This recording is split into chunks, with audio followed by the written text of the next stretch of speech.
சூரபத்மன் மற்றும் அவன் சகோதரர்கள் தேவர்களையும் மனிதர்களையும் துன்புறுத்தினர். உலகம் பயத்தில் நடுங்கியது.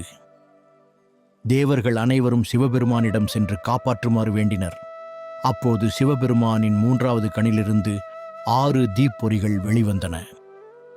அந்த தீப்பொறிகளை அக்னி பகவான் மற்றும் வாயு பகவான் சேர்ந்து சரவண பொய்கை எனும் புனித நீரில் சேர்த்தனர். அங்கே அந்த 6 தீப்பொறிகளும் 6 குழந்தைகளாக தோன்றின. அவற்றை 6 கார்த்திகை பெண்கள் வளர்த்தனர். பின்னர் பார்வதி தேவி அந்த 6 குழந்தைகளையும் ஒன்றாக இணைத்தார். அப்போது உருவானவர். அவருக்கு 6 முகங்களும் 12 கரங்களும் இருந்தன. உலகத்தை காப்பாற்றவே அவர் அவதரித்தார். சூரனை அழிக்க முருகப்பெருமான் போருக்கு தயாரானார். அப்போது பார்வதி தேவி தன் சக்தி முழுவதும் நிறைந்த தெய்வீக வேலை முருகனுக்கு அளித்தார். அறியாமையை அழிக்கும் ஞானவேல், தீமையை அழிக்கும் சக்தி, வேல் பக்தர்களை காக்கும் அருள்வேல். முருகப்பெருமான் தனது படைகளுடன் திருச்செந்தூருக்கு வந்தார்.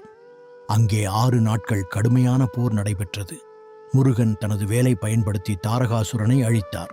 தேவர்கள் மகிழ்ந்தனர். சிங்கமுகம் கொண்ட அசுரன் சிங்கமுகன் பல மாயாஜாலங்களை செய்தான். ஆனால் முருகனின் வேலுக்கு முன் அவன் தோற்றான். சூரபத்மன் பலவிதமான உருவங்களை எடுத்தான்.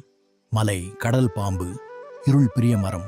ஆனால் ஒவ்வொரு முறையும் முருகப்பெருமான் தனது வேலால் அவன் மாயைகளை உடைத்தார். தேவர்களின் நம்பிக்கை மீண்டும் உயிர்த்தது. இறுதியாக சூரபத்மன் ஒரு பெரிய மாமரமாக மாறினான்.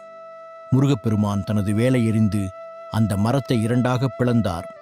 அப்போது அந்த 2 பகுதிகள், ஒரு மயில், ஒரு சேவல், மயிலை தனது வாகனமாகவும் சேவலை தனது கொடி சின்னமாகவும் ஏற்றுக்கொண்டார்.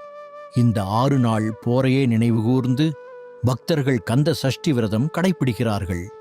மன அமைதி கிடைக்கும், எதிரிகள் விலகுவர், தடைகள் நீங்கும், பயம் அகலும், முருகனின் அருள் கிடைக்கும்.